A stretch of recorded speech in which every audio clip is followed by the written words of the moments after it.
All right. Well, good afternoon, everyone.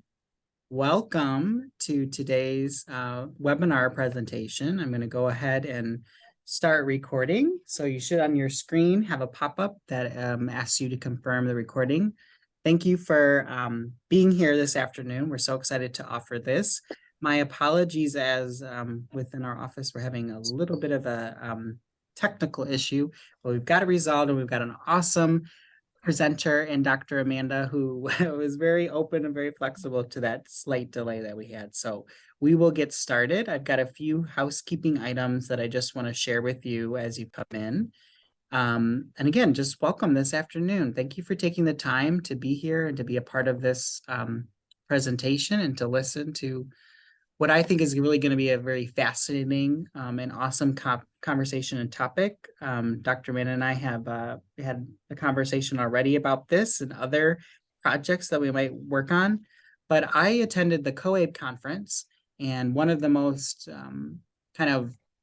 most important themes that came from there was, are we meeting our learners where they need to be met? And are we delivering content not in the way that works best for our program staff or for our administrative staff or within our finances, but really is student-centered? And are we delivering instruction and providing program delivery in a way that meets learners and allows them the flexibility to find success for themselves? So this presentation that Dr. Amanda gave fell within that kind of thematic theme that I saw, or series of themes that I saw at the conference. So little plug for COABE. If you've never been to COABE, I think you should go to the conference.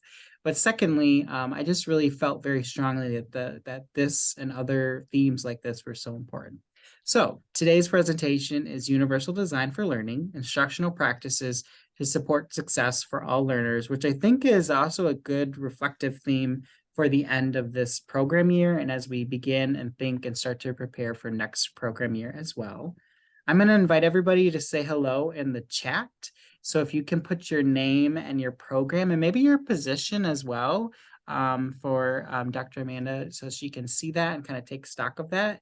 I'd also invite you to, as you can, I know we're all battling the end of the day and different things going on, but I'd invite you to be on camera if you can, and to be participatory either through the chat or participatory in discussions if there's discussion time here. We really want this to be an active, an interactive session. I would ask you to stay muted though, unless you're presenting or asking a question. If you are seeking sketches, I'm going to put that into the chat as well. You need to fill out the sketch form and select the UDL webinar for today as the sketches. And you'll need your PIC available. If you've got specific questions, you can message me privately about that, but I'll be putting that into the chat momentarily. We are recording today's session and all the materials will be made available to you. And if you're watching after the live session today, you will be able to view and request sketches through June 15th. So make sure that you're observant of that. And I just wanted to leave you with a couple of questions for you to consider while you're participating. Sometimes we attend these awesome webinars and then we're left thinking, okay, now what comes next? And so I want you to kind of be thinking throughout the presentation today about what does come next. And really thinking about how you can utilize this in your program. Perhaps there are ideas that you hear today that may need additional support. So what resources do you have? Kind of taking stock, and what things that Dr. Amanda talks about are you already implementing? Like, let's build from an opportunity lens. But also, what are the needs of your learners and keeping those in perspective? Do we understand that, and do we make assumptions about those learners, or do we know what their individual needs are, and what strategies might you take away that you can easily implement? And then really thinking more broadly about all of us are part of larger teams and institutions. Well, what does your larger team, or your organization, your agency, your school, what do they have to do in interconnectivity to today's discussion? Do we have the resources? Do we have the staff? Are we meeting our outcomes? And how can the resources that we talk about today and the strategies that we talk about today be a part of that? And if we don't have a place where we're doing that, how do we build that within our program either professional development or learning opportunities in order to be a more high quality and impactful program for our learners and throughout the state. So thanks for being here. I am so excited that we are introducing Dr. Amanda Bastoni, who's the Director of Career, Technical, and Adult Education at CAST. And I'll let her talk a little bit about her work, but she really has been focused on increasing equity and access for special populations in career and technical education, and then also in adult education. Specifically, she sought to use UDL to increase pathways for English language learners and females interested in exploring STEM careers, which I know is priority populations that you all work with. And most recently, she's been working with agencies and organizations to remove barriers and utilize local assets to increase access to, again, those STEM programmings, but this time for rural populations. So she's an amazing expert on many different things. And so I'm going to turn this over to her, and I just want to welcome her, and I would ask you to welcome her as well, and we'll get started. Thank you so much, Patrick. I'm excited to be here. Thank you so much for joining us at the end of the day. And I know it can be, you've had the end of the year, right? A lot is going on, but I'm really excited to talk with you and think with you all. I do hope, as Patrick said, this is an interactive session. So along those lines, I've shared the link to CAST, the organization that I work for, and also I'm going to share the link to the slides. So no need to follow along with the slides, but if you find some of the information is useful or you want to pull from it or grab it yourselves, please feel free to do that. So let me go ahead and share my screen, and yeah, and then we'll get started. We'll do some intros and I'll meet all of you and we can get learning together. So when Patrick and I talked about this session, we thought about like what will be actually useful to you as you're winding down the school year, planning for if you have summer professional development or summer teaching that's happening, and then prepping for next school year. And one thing that keeps coming up in the field, I work with OCTAE at the federal level, and I've been helping design some links modules. I also work with teachers across the country, is this idea of executive functioning. So post-COVID, I keep hearing learners just aren't able to start projects, or they're not finishing projects, or they're not, more than ever, not coming on time or not coming prepared, right? And so we really are going to focus this session on a quick intro to universal design for learning, just to make sure we all have the same sense. Although Patrick said most of you have a good sense of UDL. And then we'll really kind of take that deep dive into how can we design for adult learners to support executive functioning? And we'll define what executive functioning is as well. So I wanted to take a second, and this is an executive functioning model, right? So many of us probably teach online. And so one of the ways that we can support adults with executive functioning is help them set up their environment for learning. So a good strategy is to start a session or a webinar by asking, what's one thing you could do to create your best learning environment? How could you maybe rearrange your space? Could you close your emails, right? Could you move your phone away from you, right? So this strategy of setting up your learning environment will support executive functioning and self-regulation. And throughout this session, I'm going to highlight some pro tips. You'll see them at the bottom. And at the end of the slides, actually one whole slide is just a list of those pro tips that you could print out and hang up so you could have access to those somewhere. But we want to prime people for learning. So what I'm actually going to do is ask everyone to do this. I'm going to set a timer for 2 minutes. You can turn your screen off and come back on. You can turn your sound off and come back on. And what I'm going to ask you to do is really just do something that primes you for the learning today, that sets you up for learning. And let's go ahead and do that. So let's get your 2-minute timer going. And I think I'm going to go get a drink of water. So give me 1 second while I do that.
All right, so as you come back, I've just dropped in the chat. Please share with us what you did to set up your learning environment. And this is also another example of executive functioning strategies, right?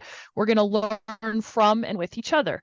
Oh, Bonnie maybe got a drink of water. Maybe Patty did some stretching. So we will come up with ideas together to see what we can do to set up an effective learning environment.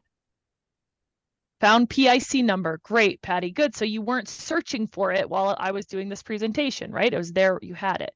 Got my water bottle and a yellow pad. Love that. Cleared my desk, adjusted the temperature. Meditation. Good job, Patrick. Position the keyboard. Good. Had to get my lighting right. So these are all, put my phone on do not disturb. Yay, whoever did that.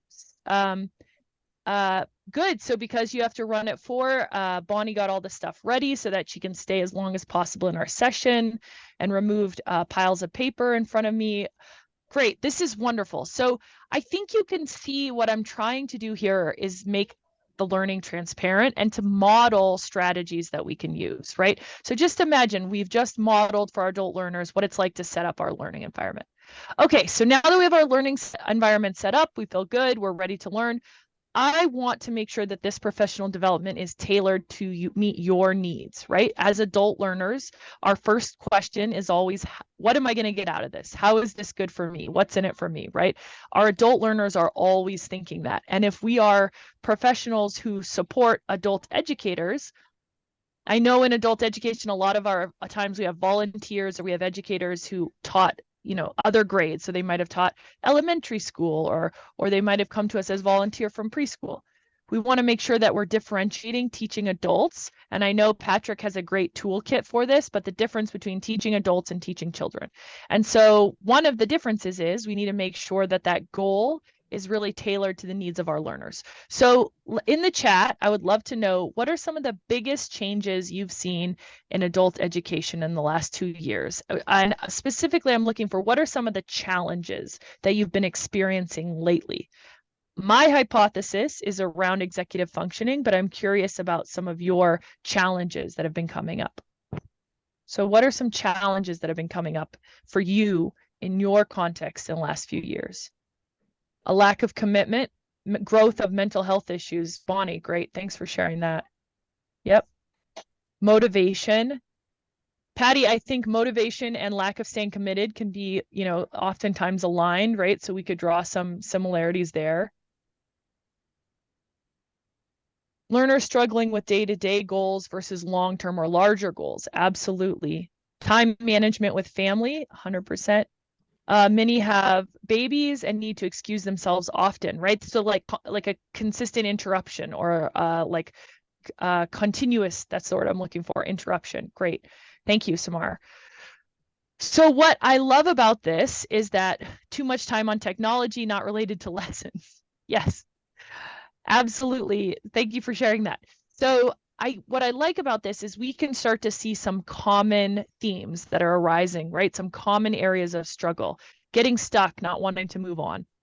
So my hypothesis, I think, was fairly accurate. I'm going to dive into executive functioning, and I'm going to try to show you how we can use UDL to teach and support executive functioning for our adult learners.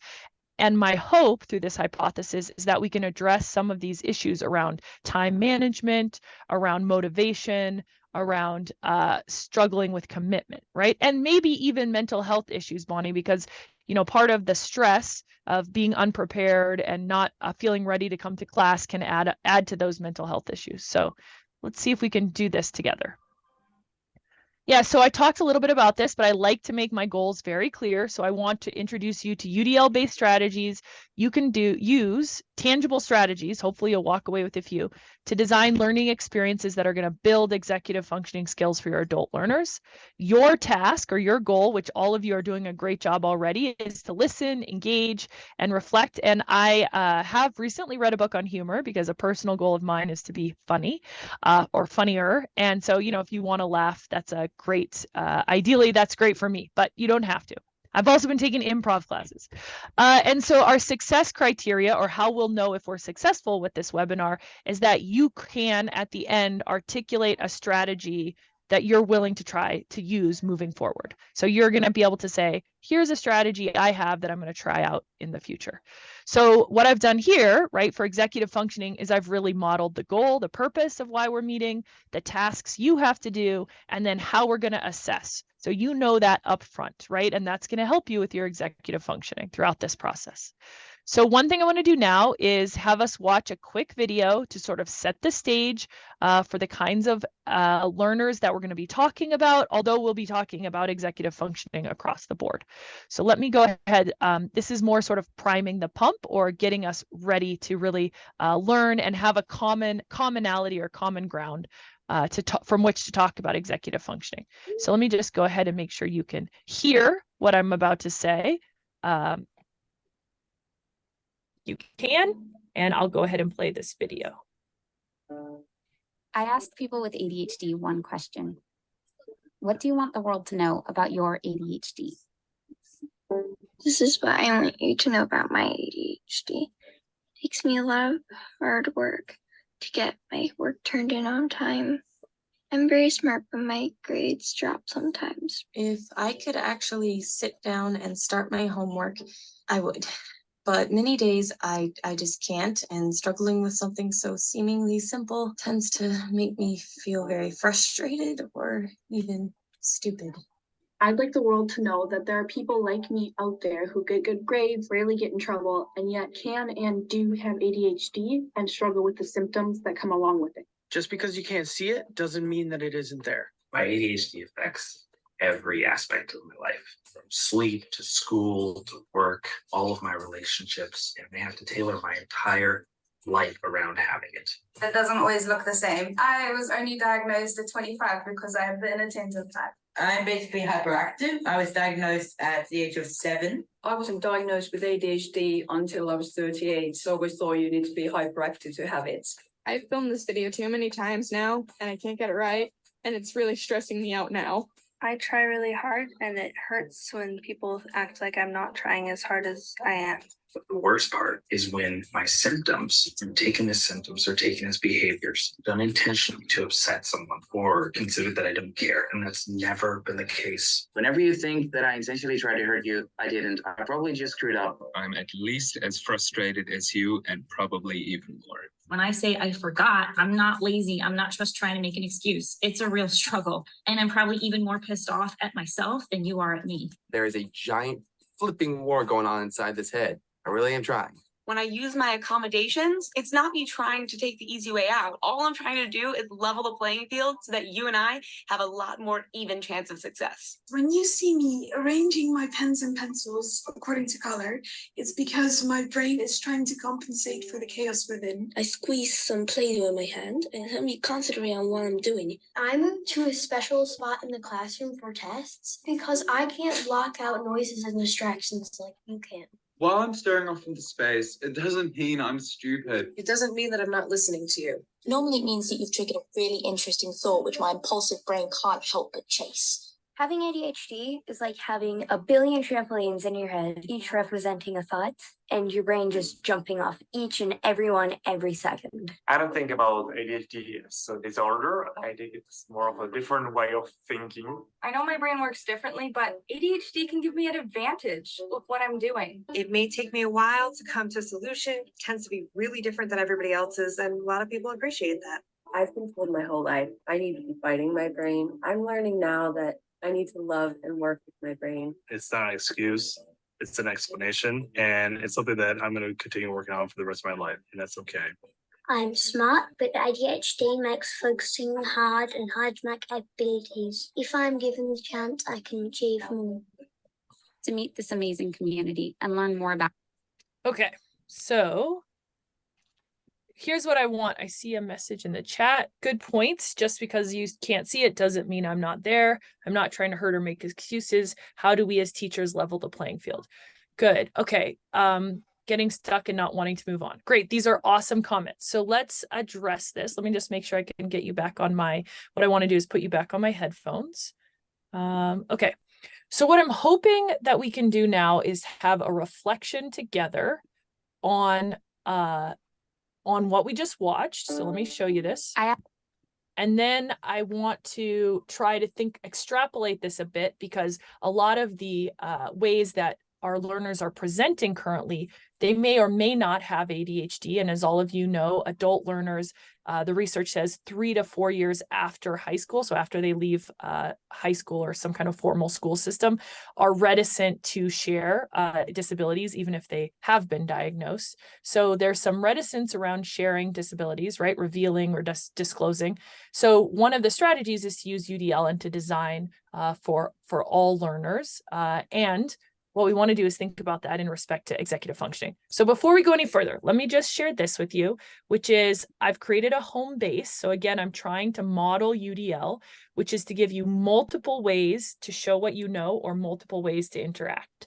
So in the chat, I'm going to drop what I'm calling a home base, and I'll just show you what that document looks like so you are familiar. This home base you can keep a copy of for, indefinitely.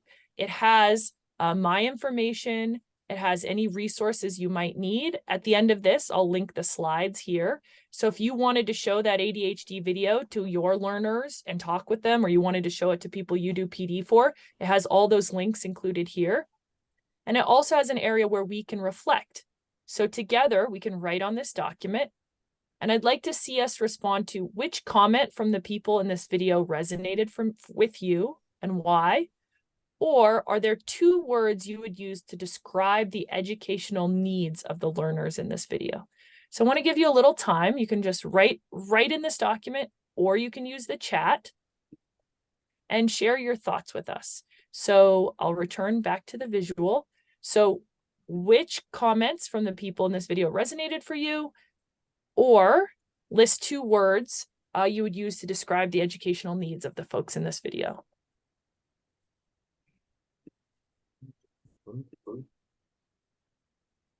Frustrated and overloaded. Thanks, Trinia. That is really, I couldn't agree more. Educational needs of patients, man. Some of the needs are patience and accommodation. Great. They're feeling unable to focus. Even making the video, right? One of the kids said, I tried to make this video 1 million times. They're all different in finding solutions that facilitate their learning process. Right, Patty, I love this, not wanting to make excuses, right? They're not trying to say, I have ADHD, that's why I can't do this. They're trying to explain where they're coming from, right? And what they might need. My ADHD can be an advantage. Bob, yeah, I call it a superpower. That's great. Which one? So 10 to 12% of working adults have ADHD. So you're going to be running into learners who, whether they're diagnosed or not, have statistics tell us have ADHD. They're going to present as executive functioning struggles. But on top of that, 60% of adults have an ACE score, so an adverse childhood experience, right? And when we look at our adult learner population, we jump up to 83% have experienced a trauma-like, have had a trauma-like experience, right? Or have had a traumatic experience. Trauma and childhood, adverse childhood experiences and ADHD all present as executive functioning struggles. So on top of that, 100% of our adults went through COVID, right? And statistically, they were impacted, jobs lost or lost loved ones. So what we have is 100% of our learners are struggling with some sort of self-regulation or executive functioning, right? Scaffold instruction and understanding. Yeah, very good. Okay, so here's what I want to do. I want to clarify what I mean by executive functioning, or universal design for learning. So universal design for learning is a framework, an educational framework created by CAST, and I'll drop the UDL guidelines link in the chat. The framework outlines strategies you can use to design learning to support all learners. I like to think of it as captioning. On the video, you saw captioning. Turning on captioning supports our learners who are deaf or hearing impaired. It supports our learners with English language, who are English language learners, and also supports our learners with ADHD. And recently turning captioning on with visual descriptions, they have found actually helps our autistic learners as well, because when you describe like the person in the video, how they're feeling, that can help our learners who are on the autism spectrum. So there's these small tweaks or changes that Universal Design for Learning calls out that we can use to improve learning. Overall, I would just say this: if you asked me for an elevator speech on Universal Design for Learning, all learners differ in the way they engage, perceive, and express learning, right? I like to sit in the front of the classroom and raise my hand every time the teacher has a question, like I'm that kid. But I've recently learned that there's a coworker in my class, that I work with, who she likes all the materials sent to her ahead of time. She likes time to think about and reflect, right? So we engage differently, we perceive differently. You know, we have his hearing and visual impairments, and then we also express learning differently, right? How we show what we know looks different. Yeah, captions help everyone. Thank you, Trina.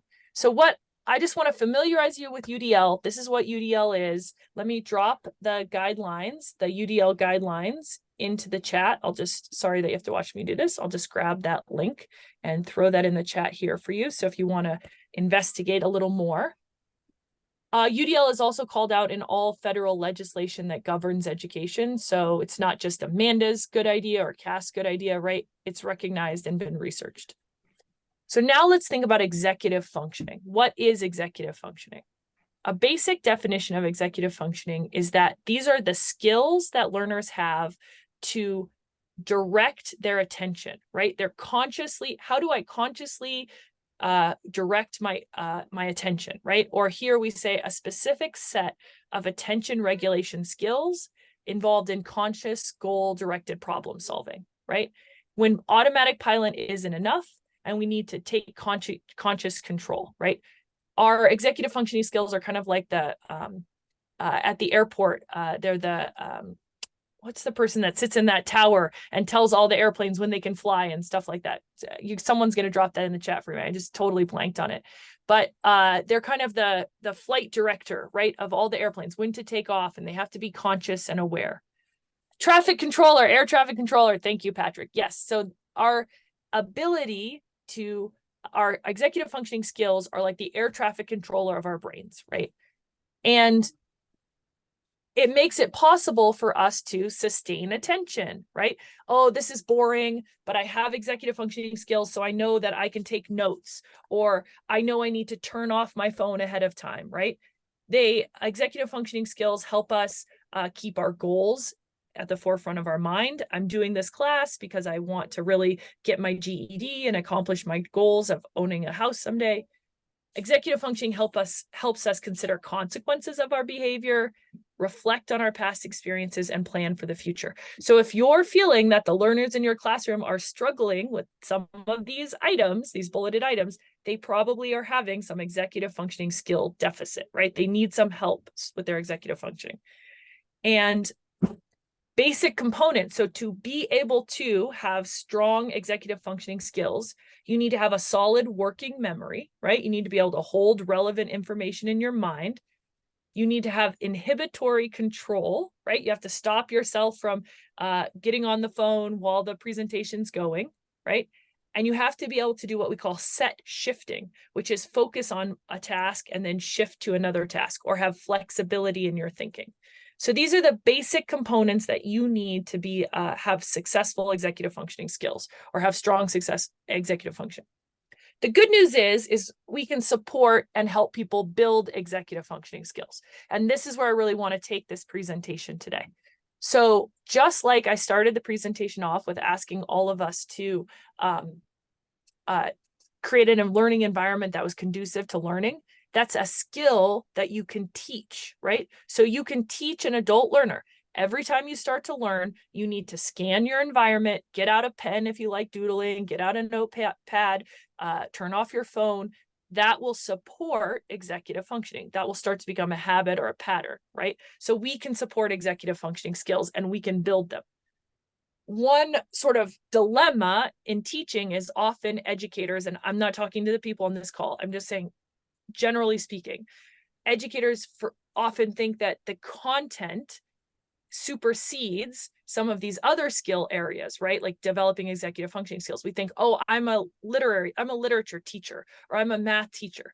But if we aren't able, especially with adults, to help them build their executive functioning skills, they're not going to be focusing on the math or the literature in our class, right? So I just want to kind of boldly make the statement that we have to teach both content and executive functioning skills. That's like something we have to do both. It's a both and situation. So for adults, I want to focus on 3 areas. So I'm going to suggest that if we can model, support, guide, or teach in these 3 areas, and we can use UDL to do this, we can build executive functioning in our learners. The first one is goal setting and planning. We really need to model how to set goals and how to plan. Because earlier, someone said struggles with time management. I saw struggles with, getting work done. So that to me points to a struggle in goal setting and planning. So we're going to need to teach our adult learners how to set goals and how to plan. We're also going to need to teach our adult learners how to effectively monitor their own performance. So often adult learners might set a very large goal and then not be able to effectively monitor their performance. There might be a reason outside of their control that they weren't able to get this work done. But you, as the educator, keep seeing this happening over and over, right? And so you want to help them see that for themselves so that they can learn to monitor their own performance. And then lastly, and this fits along with all of these, we really want to help adults have purposeful reflection. Nobody has time to reflect, right? Nobody. You don't, I'm sure, have time to reflect on your teaching practice. I wish I had more time to reflect on mine. But what I can say is that if we can teach adults to take a little time and purposely reflect on where they've come from and what they want to achieve, we will increase their ability to learn. So we want to do all those things. And I'm going to argue that we want to model it. So that's a really important thing that's why I started the session off, right, with saying, here, what are your goals, right? What do you want to learn about? What are some struggle areas you have? Here's my goals with this session. So I would try to make those goals very transparent, very clear. So I'm also trying to model this, right? So let's look at goal setting and planning. That's our first bucket, right? So there are some threats to goal setting and planning. These are some barriers that can get in the way. Students may not understand the learning goal. If we haven't been very clear about the learning goal, then students are not going to be able to set their own goals or plan themselves, right? So we need to make sure that they understand the learning goal. Students may have difficulty knowing how to approach a complex learning goal. So we really want to think about how we're chunking the goals, right? How are we chunking the goals? How are we modeling chunking? And students may get distracted by other explicit or implicit goals. And earlier, someone mentioned, you have a young child and you have to leave the room and come back and leave the room and come back, right? So that's being distracted by another goal, which is to keep your baby alive. Totally valid goal, very important goal, right? What else do you see as threats to goal setting and planning for the adults in your classroom? Just let's brainstorm this for a second. Oh, and I just want to draw attention to what Trina is saying. We meet with our students individually, at least weekly, to teach that with them and assess their progress. And it's made a big difference when they take part in the plan and their own ownership. Yay. I feel like we should all clap for Trina. That is like huge and really important. One-on-one goal setting meetings, frequent one-on-one goal setting meetings can make significant differences. Totally. Like if you aren't doing that, steal Trina's idea. Okay, work commitments. Absolutely. Maybe you had a stressful day at work or you got called into work and you weren't planning it. 100%. Inconsistent attendance. Yes, Bob, that is definitely a threat to goal setting and planning. And I wonder if we could think about planning for inconsistent attendance. So is there a way to help learners think like, okay, you might have spotty attendance. What are some strategies?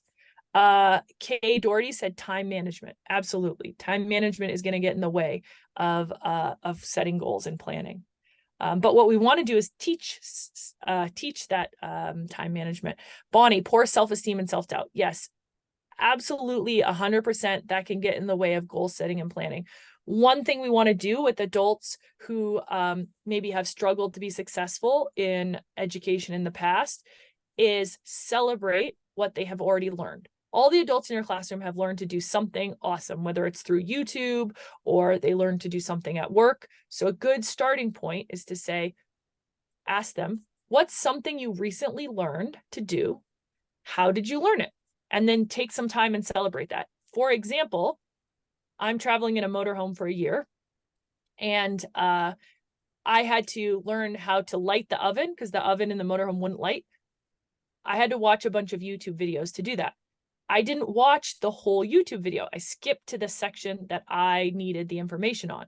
So it's important to listen to how they learned, right? They may not need the whole big theory. Again, this is going to reiterate, adults learn based on what they need to know at that moment. So we have to make it very relevant, right, to them. Okay, so let's keep going. So there's additional demands. Let me see if it's worth sharing this video because I don't want to run out of time, but who's teaching online? Are most of you teaching online or are most of you teaching in person? I'm just curious. We do both, okay. In person. Both, yes, both. Okay. Okay, so I'll just say, because this video exists for you to watch, if you're interested in learning online requires an additional load to executive functioning. Because think about this, you can shut your camera off, you can get distracted by what's going on in your home, you're not in an environment surrounded by other learners. So this video basically makes the point, and it is important for us to realize, if we're asking people to learn online, we need even more specific executive functioning supports, because it's a bigger barrier. Learning online presents a bigger barrier for people who have executive functioning.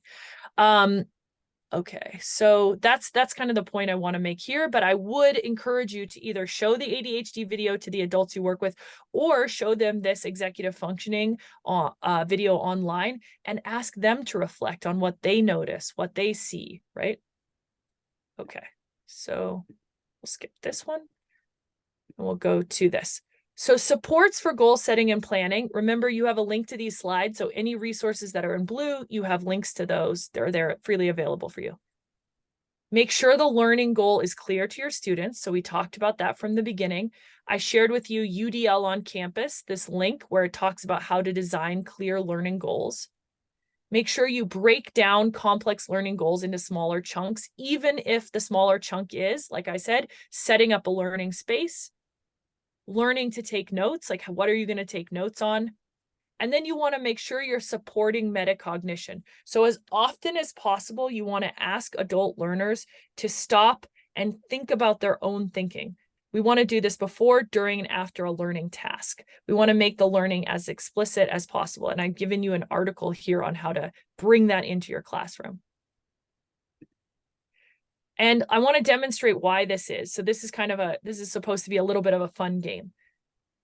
Schemas are mental structures that help us understand the world. Bonnie already brought up that many of our adult learners have schemas that tell them that they are not going to be successful in education, right? They've developed a pathway, a belief, or a system about themselves as a learner.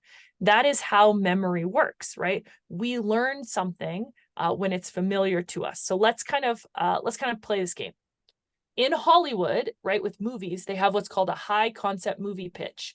They have like 3 to 5 words to describe a movie, and then they try to get someone to buy into that movie, to pitch it, to get actors, to get engagement. So if I said Die Hard on a Bus, what movie would you think of? Die Hard on a Bus. Any movie buffs out there?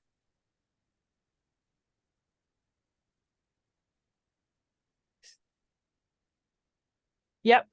Speed, that's right. The movie is Speed. So you guys remember that movie Speed with Keanu Reeves and like Sandra Bullock? So Die Hard on a Bus. Good job, Kay Doherty. Yes. What if I said Jaws on a spaceship? Jaws on a spaceship. What movie would you think of?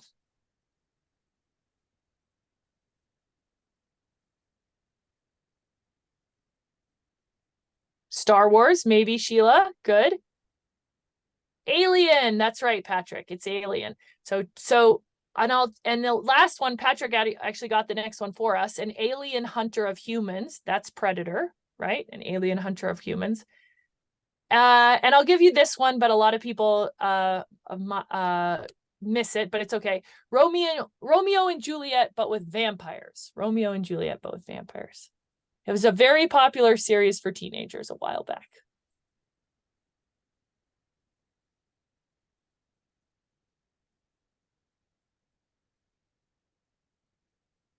Anybody want to give a try? Twilight. It's Twilight. Yeah.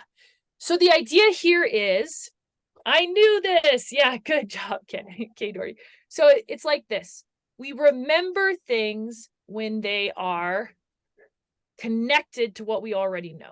So when we're thinking about goal setting and planning, we want to make sure we connect to what adult learners already know how to do. So find something that they can plan around, or like, are they showing up to work? Are they taking care of their kids? Are they helping their kids get on the bus?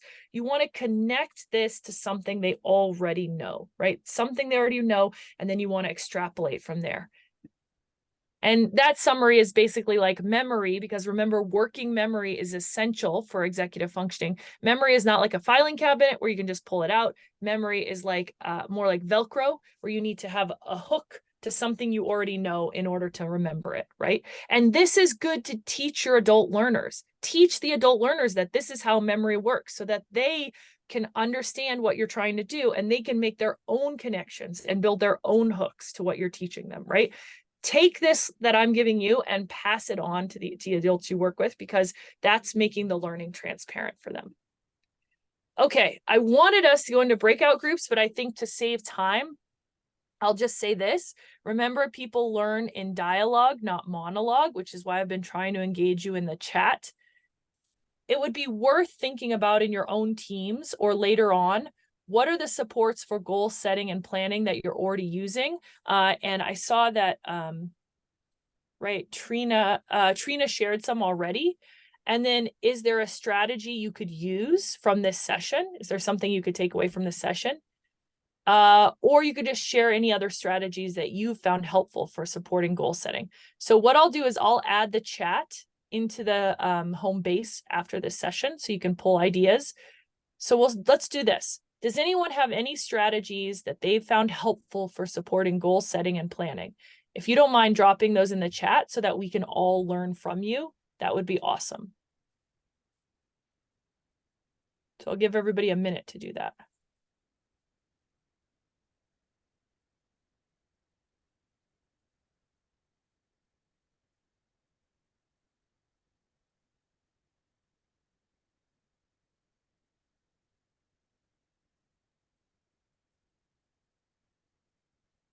And I'm just going to draw attention to what Trina wrote. Again, our program states that students are to put in at least 6 hours a week, so they know up front. And then it sounds like Trina actually even helps them set up their calendars. So set reminders on their calendars, even setting up to 3 reminders personally, right? So what I love is here she's modeling. This is what I have to do. I have to set 3 reminders. Let me help you by building a scaffold, putting it on your phone, right away, so you see that. And then setting the goals or clear expectations up front. Samir said, I do praise my students on their accomplishments at least once every 2 weeks and what they have already achieved. Awesome. That is awesome. I also wonder if you had your learners, Samir, share what their goals were and post them, could their peers compliment them? So that sometimes that support and compliment is coming from the peers in the classroom. So if you asked everyone to post their goals or share their goals out loud, then could you go around the room and ask their peers to see it? Hey, Patrick, I've been noticing you becoming in class on time. Like, I think that would be very powerful too. A mentor of some sort, that's really good. That holds the learners accountable. Great. Excellent. Okay, so keep adding ideas because we're going to, again, hold on to this chat and share that with others. So when we think about performance and monitoring, so here are some threats to performance and monitoring. Students don't have time to monitor their own goals, right? Students may struggle to know which goals they're supposed to monitor, right? I'm going to school on time, I'm doing this. What are the goals I'm supposed to be monitoring? Students may lack tools to effectively monitor their goal, right? So that's what I like about what Samir's saying. Maybe, attendance, you could say, look, you've been coming to class, for the last 2 weeks every day. Great job. So we want to come up with some tools that we can allow learners to monitor their own goals. Are there any other threats that you notice to performance and monitoring for learners? Learners monitoring their own performance?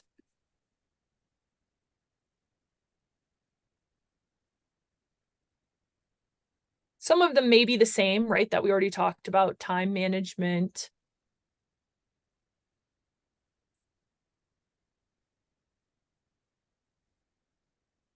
I think sometimes learners, as an adult, I'm always like focused on the end product. So if I don't achieve, if I don't get an A on that paper, or I don't do well on that test, I don't consider that I improved a lot from the last test, right?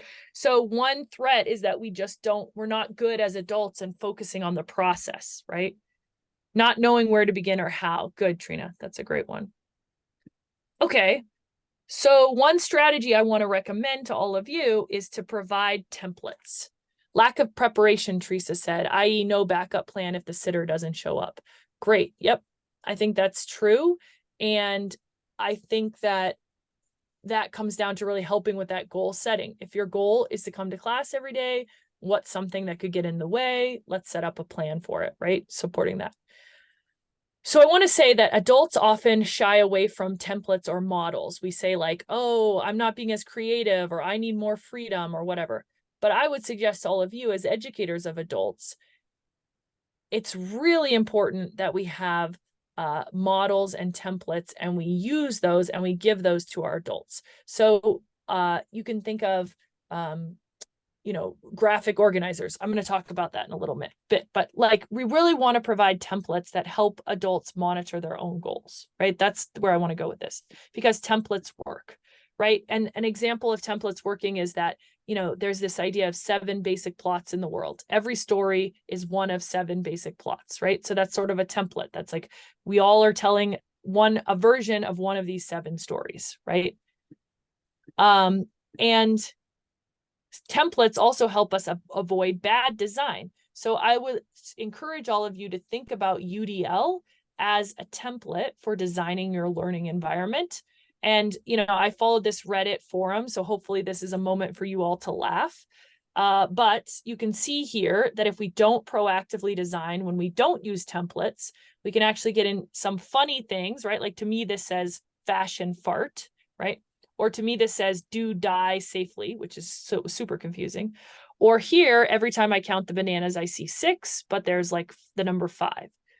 So the idea I'm trying to make here is to tell adults it's okay to use templates. It's okay to use scaffolds to monitor your performance and to work and to achieve your goals, right? Because there is a misconception with adult learners that a scaffold is like cheating, or a template is like cheating. And so this is the UDL template that I'm suggesting for all of us to use when we're designing learning. And again, I shared that in the chat. But here are some supports for performance monitoring. Provide models on how to collect and synthesize information with the use of various note-taking methods and graphic organizers. So on UDL on campus, these are all hyperlinks. You can see in course design executive functioning, we have a graphic organizer there. There's another article here on graphic organizers. And there's one here on building skills adults need for life and supporting students with working memory difficulties. So I've given you a bunch of resources that you can think about supporting performance and monitoring. And just in case, you can see this is what a graphic organizer looks like. And it can help learners break their goals into different chunks. So if the first goal is to write the essay number 1 and then take the test, right? You could break these goals up using this graphic organizer, and then you could set how you're going to achieve each of these goals, right? And these graphic organizers or these templates are going to really help our adults. It's like a recipe. Yes, thank you, Trina. Or I have, for a long time, I got HelloFresh And I don't know if any of you did that, but HelloFresh sends the picture and the ingredients, and it's like really clear. It's scaffolded so well for you. Like you can't mess up. Well, you probably can, but it's harder to mess up that recipe, right? Another way that we can do this in the classroom is we can be explicit about common misconceptions or misunderstandings. So I was very explicit, right? I said, look, adults often think templates or graphic organizers are cheating. That's a misconception or a misunderstanding. Be explicit about those. And then pair examples with non-examples. Remember that I gave you an example of what happens when we don't design well, right? So we don't just want to give examples of what to do. We want to give examples of what it looks like when we don't do it. Or you could give an example of an essay that's poorly written, and you could ask learners to use your rubric and read through it themselves, right? So we want to make sure we're giving both kind of examples. And then, like, I think Patrick or someone took a meditation during the 2 minutes time, someone did meditation, encourage students to walk away and take a mindfulness break. It's really like not something that we're told to do as adults. We're told to just push through and muckle on through. But actually, research tells us that taking a mindfulness break really can help us if we're stuck. So these are some strategies.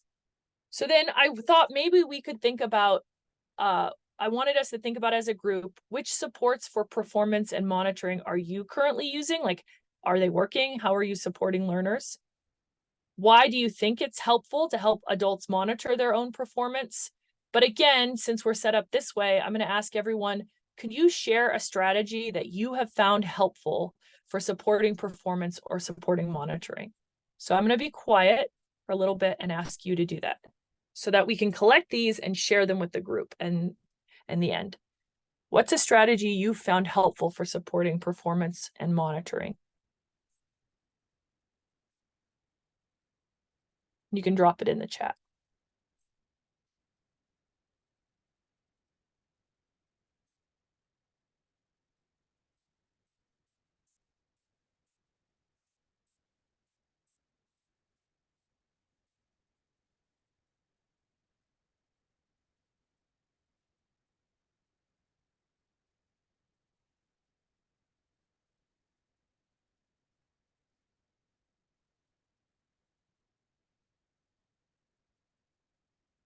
Great. Bonnie said, we have provided templates giving opportunity for students to reflect in the end of the lesson about what they learned. They could write it or verbalize it. I love that, Bonnie. And I would even encourage you, anyone who's taking this, it's called +1 thinking, where I'm just going to like +1 what you wrote down.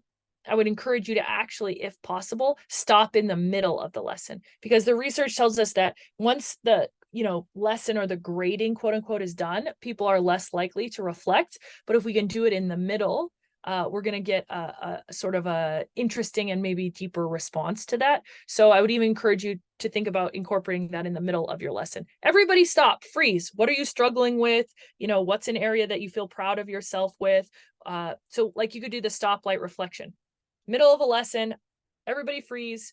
What's something that's stopping your learning right now? What's something that's exciting you about the learning right now? And what's a question you have?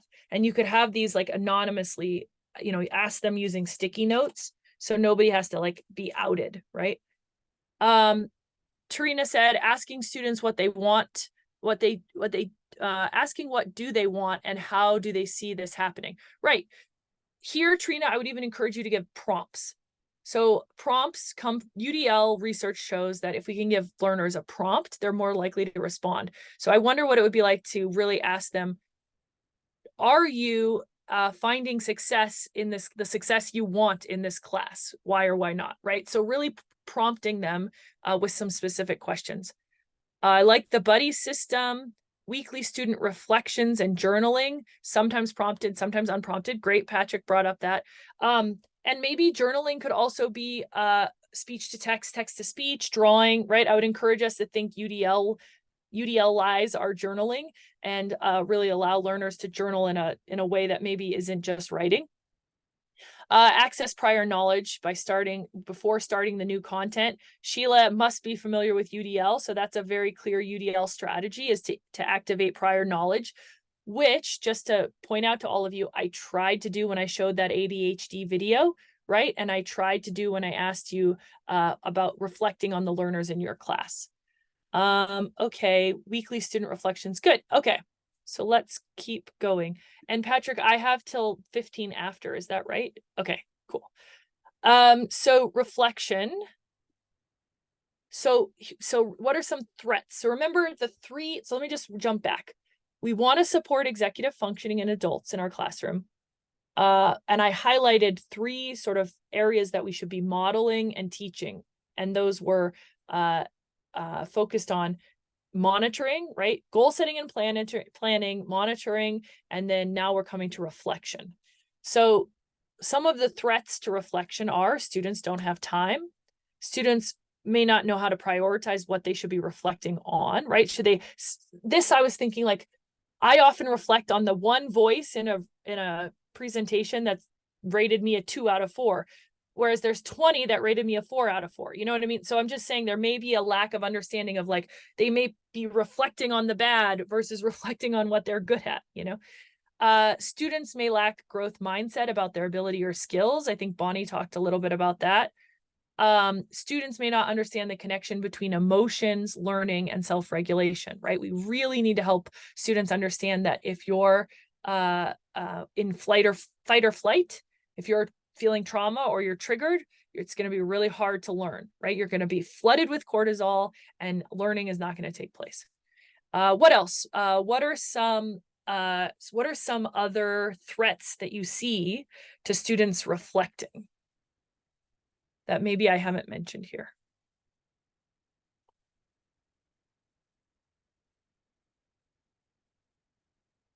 Yeah, and I just want to say Bonnie had to run, totally okay. If you have to run, I've shared the slides with you. And also Patrick can share those slides with you. And also there's a recording. So. Okay, well, let's keep going because I don't want to spend too much time. Normally I want to give you time to think, and I apologize. I think I tried to cram a little too much in here. So that's on me. Next time I teach it, I'll take a new approach. What we want to do in reflection is help students develop their own self-awareness. And we can use, to do that, we can use a strategy called WISE feedback. So WISE feedback is like this. It's using constructive feedback, and I've included 2 articles for you, but it's really WISE feedback, or you'll see in UDL, it's actually called out. I just want to show you the guidelines. It's called out in UDL right here. Mastery-oriented feedback, so WISE feedback or mastery-oriented feedback, is really this idea of focusing our feedback on effort. Whenever you compliment a student, I challenge you all to think about commenting, complimenting, or providing feedback on things related to effort. So not saying like you're smart or good job, you got 100 out of 100, or you did the best in the class, but instead saying, I can tell you tried very hard. I know that it takes effort to show up to class. I know that that was hard for you because you have to find a babysitter. I appreciate the effort. So really, really focusing on that WISE or the kind of feedback that focuses on effort. What that will do is that will build the student's ability to self-reflect, because now the student isn't saying, oh, I'm smart or I'm dumb. They're saying, I have effort, I try, this is what my effort puts in. And then you also want to model and support mindfulness, like we said before. So these are 7 mindfulness techniques for college students, but I think that you could benefit from, our adult learners can benefit from some of those as well. And we want to make sure we're integrating regular self-assessment. So after a class, after a lesson, before you give the grade back, before they even turn it in, take a minute on a sticky note and ask a learner, how do you think you did on this assignment? On a scale of 1 to 5, how do you think you did? Why? And really ask them to reflect themselves on what they're doing and tell them why you're doing it. You don't have to hide it. I'm doing this because if we all learn to self-reflect, you're going to be able to improve your learning practice without me, right? You're going to start to notice what your strengths and weaknesses are. Nobody needs to be, you don't need to be a genius to be successful, right? What you need to know is what your own strengths and weaknesses are, and go and get help, right? So I've written a couple of books. I have a couple of NSF grants. I only tell you that because I also have ADHD and I also have the worst spelling you've ever seen in your entire life.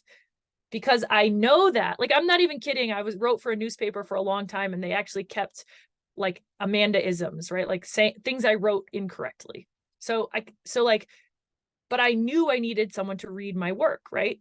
So it's not about, can you do the thing? It's about, do you know what supports you're going to need? And that's the start of what self-reflection does for us. And you want to model prioritizing. So if you give adult learners a huge, you think you're doing them a favor by giving them a bunch of information about the assignment and all these details, but it's very possible that they'll get lost and overwhelmed. So what you want to make sure you're doing is prioritizing. One strategy for prioritizing or teaching learners how to prioritize is to have 3 note takers in your class. So let's say you have a class of 20, you rotate 3 different note takers each class period. This takes the lift off a lot of the learners so they can relax. I don't have to take notes. But then you photocopy those notes and share them with the class. What this ends up doing is showcasing, what did we all take notes on in common, right? What was the big idea? Look, we can look across all the notes. And people take notes differently. That's okay. We're prioritizing the learning, not how you get there, right? So that's kind of one idea. Okay, this is an activity that you can pull that supports self-reflection, and it's really like doing that stoplight reflection survey that I mentioned before. Keep the activity short. And what I was thinking about was doing that stoplight before or in the middle of a few classes, and then asking students to analyze their findings. So what did you notice about your own self-reflection?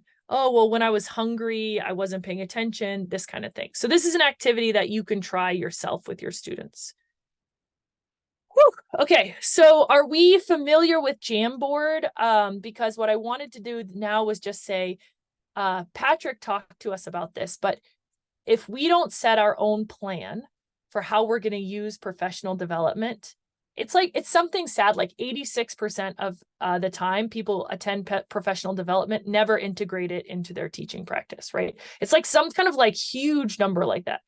So we can avoid that if we can articulate, actually write down a plan for how we're going to use what we learned in the professional development.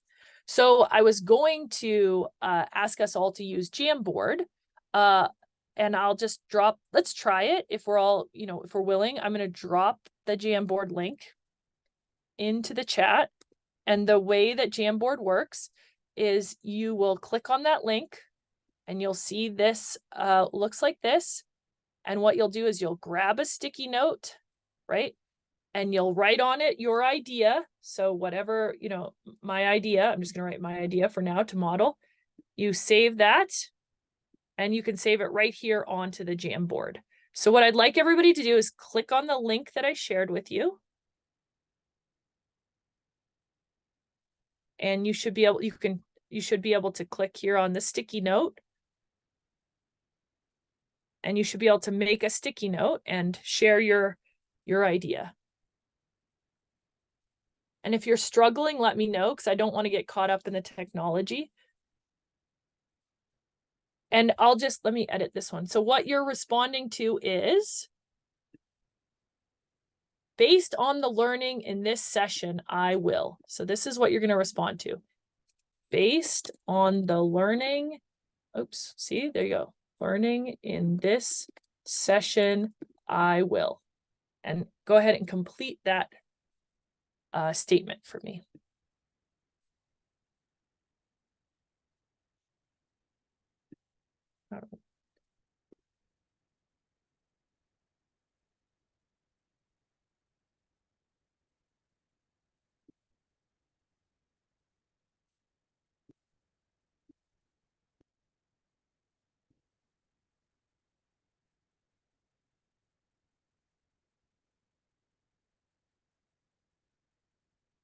Oh, good. I see one. I'm going to move it over and enlarge it so we can see what it says.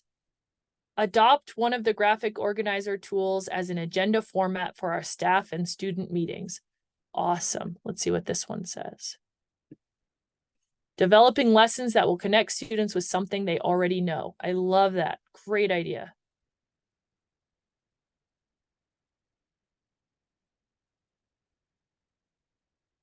Why I want to introduce you, review goals with students. Awesome. Thank you for sharing that. One of the reasons why I like Jamboard is you could imagine if you did this with your students, you could then rearrange these sticky notes based on themes, right? And you could start to showcase general themes that the class is coming up with.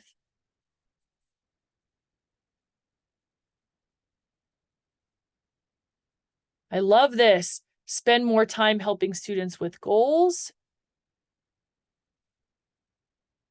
I will find time to reflect with students.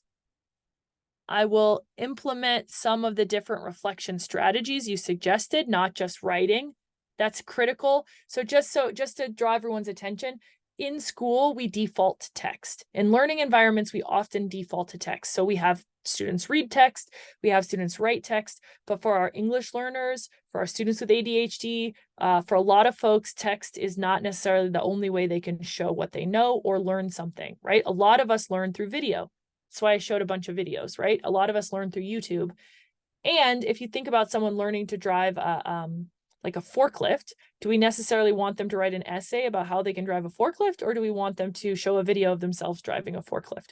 So we want to give people options for how they show what they know. Be more confident in sharing with the students the ways I plan and organize. Whoever wrote that, I love it. Adult learners want you to be transparent in how you're setting up your classroom, how you're organizing your classroom, why you're doing it. Do not fear, like this isn't like a hide the, like a, what is it? Wizard of Oz, like behind the curtain is the little guy controlling the whole thing, right? This, you want to make that transparent to the learners. It's going to create buy-in. It's going to help them understand where you're going, right? I think that's love that. That's a great strategy. So what I'll do is I'm going to put this Jamboard onto our home base so that everyone has it and you can add to it or pull from it later. So I'm going to add that to our home base up here in resources. And then if you have any other questions, I think we have like 4 more minutes. So what I wanted to do was open the floor to questions while I add this. Let me make sure that I don't have any other hidden. Yes, so thank you. Oh, thank you. And here's a brief survey. I'm always looking for feedback. So what I'll do is I'll share this. I'm going to stop sharing and I'll put the survey in the chat. So if you were willing to provide your feedback on the presentation today, that would be lovely. And it would definitely help me become a better presenter as well. So if you don't mind taking a few minutes to complete that survey, thank you. And then also, if I can answer any questions that you have. And you know what I'll do is I'll drop the home base link in the chat again too, so that you have that, because that also has the slides. So you should have hopefully you'll have everything you could possibly need to get this information again. Thank you, Amanda. Are there any questions for Amanda? Either you can put them in the chat or you can unmute and ask. So I just want to first say thanks, Amanda. It was very helpful. I like the idea about the connecting to the real world with the students, so it makes sense for them because they need to be able to see, that. I think it's very important. I wanted to ask, everything you've given us, it's sent to us like in Gmail, or how do we access it once we get off this Zoom meet? I hope I have dropped the home base in the chat, so you should have access through the home base. I've shared links to the slides and everything, but Patrick, I don't know how do you have a way where you share the recording and the resources? I don't know how that works. Yep. So I have been copying all of the links that Amanda have been putting in the chat, Trina, and we will send those out as well as the home base link, as well as the recording. So you'll have access to all the resources. Okay. Thank you so much. Yeah. Yeah, and Trina, thanks so much for your engagement too. Oh, that's all right. It always makes it better, right? Yes, absolutely. One question I had, Amanda, because you and I talked about this, and how do you see some of the strategies that you suggested with all learners? So I was just even thinking about some of the graphic organizer details, like they would just be helpful for professionals in the workplace too, you know, like in ways of how we can perceive and group information in different ways. You know, whether we have a diagnosed or undiagnosed learning disability or ADHD or not. I think that there are so many tools that you presented that are just a good strategy for life, you know, of how to differentiate how we're sharing information. And the reason I say that is because we're in such a time where we're almost forced now, because of our time limits and because of the technology, to present information in one format, right? Like, we got to get this information out, we got to get it out today, we've got to send it. So anyway, how have you seen that, you know, adopted some of these practices just in general classroom or educational settings for all learners even? Yeah, I love that question. And actually, Audrine just said, thanks for the techniques modeled were doable. And here's what I would say. Pick one UDL strategy or one strategy that I shared and just try that. And it's going to make your practice better. And then once you have that built as like a habit or you're comfortable with it, then just +1. So in design language, they call it +1. So it's like, this is what you could even go through UDL and say, I already do these things. Awesome. Here's a thing that I'm sort of like, would like to integrate. I would like to integrate having a video option whenever I give. So I'd like to integrate offering video or text when I give assignments as much as possible. Cool, try that. And then once you kind of feel comfortable with that and it's making sense, maybe the next thing you want to integrate is asking the learners to share the goal of the lesson. This is a fun one. So you think you've shared the goal, but maybe partway through the lesson, you're like, okay, everyone pause. What do you think is the goal of this lesson? And then you're going to get some interesting responses where you're like, oh, shoot, I don't think they got the goal of the lesson. So, you know, these are just like, I would just not try, Patrick, to do everything at once. That's what I would say, because it can feel overwhelming. I would just really try to do one thing and then +1 it. And whoever wrote that idea of like making the learning transparent, if you just do that more, adult learners are going to be super more engaged. And I'll just share this last thing. I don't think I did the guidelines. I love to share this. I don't know why I didn't share with all of you, and then I'll let you go. So I'm so sorry that I'm taking up more time. And if you have to go, no big deal. But the guidelines, this interactive version of the guidelines that I shared with you, if you're wondering to yourself, okay, Amanda, how do I actually minimize threats and distractions? It says minimize threats and distractions, but how do I actually do that? If you click on this version, it'll give you actually clear, tangible strategies. So create an accepting and supportive classroom culture, vary the novelty of the risks, right? Create classroom routines. So like sometimes people say, oh, UDL in theory is good, but how do I tangibly apply it?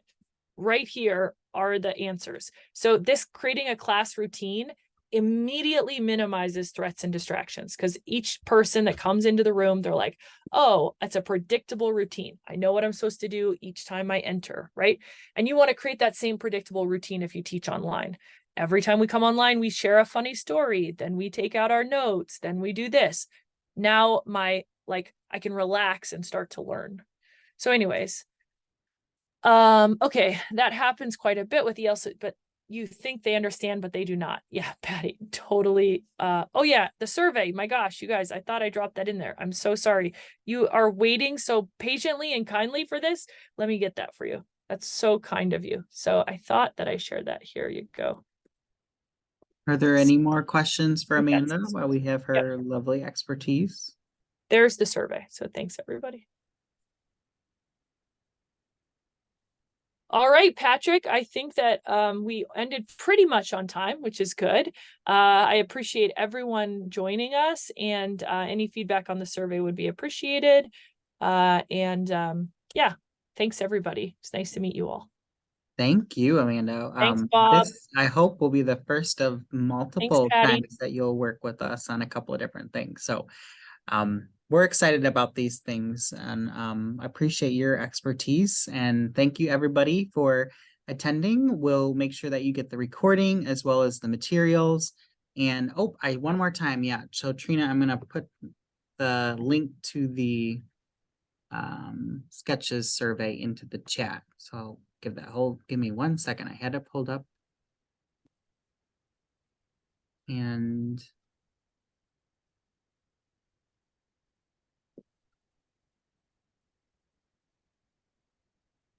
There you go. So if you need sketches, make sure that you put that into the form. You'll go into the form and you'll request those professional learning hours. So thank you all so much for being here. I hope you have a wonderful rest of your day, and we will see you very soon. And Patrick, I